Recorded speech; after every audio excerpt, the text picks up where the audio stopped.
కలకలాడే దస్తావేజు కార్యాలయాలు మూతపడ్డాయని చూస్తున్నారా? అయితే దీనికి కారణం ఏంటో తెలుసా? ఈరోజు సబ్ రిజిస్టర్ కార్యాలయంలో ఏసీబీ అధికారుల దాడులు పాటు దస్తావేజు కార్యాలయాలు మాత్రం మూతపడ్డాయి. అసలు రహస్యం అంటే ఏంటో తెలుసా?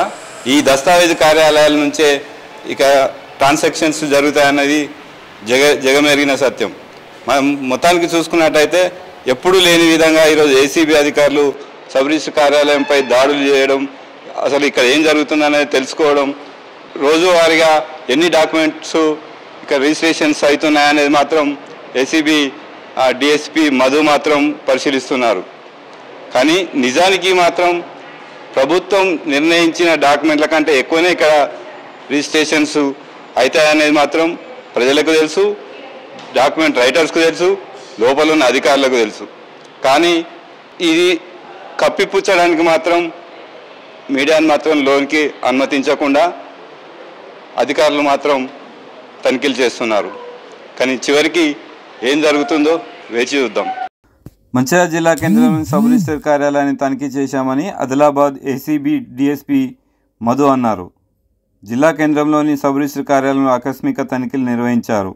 ఈ సందర్భంగా డిఎస్పీ మధు మాట్లాడుతూ సాదా బైనామాలు రిజిస్ట్రేషన్ వ్యవహారాలు ఎలా జరుగుతున్నాయో పూర్తి స్థాయిలో విచారణ జరుపుతున్నామని, ఉన్నతాధికారుల సూచన మేరకే తాము తనిఖీ నిర్వహిస్తున్నామని అన్నారు. విచారణ పూర్తయిన తర్వాత లేఅవుట్, నాన్ లేఅవుట్ రిజిస్ట్రేషన్ అవకతవకలు జరిగిన దానిపైన అధికారులపై చర్యలు తీసుకుంటామని తెలిపారు.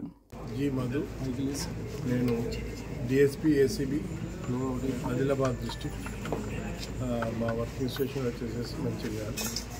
అయితే ఈరోజు ఉన్నతాధికారుల ఆదేశాల మేరకు ఈ ఎస్ఆర్ఓ ఆఫీస్ మంచిర్యాలలో, సబ్ రిజిస్టర్ ఆఫీస్ మంచిర్యాలలో తనిఖీలు చేయడం కోసం వచ్చినాము, సర్వే చెక్ చేయడం కోసం వచ్చినాము.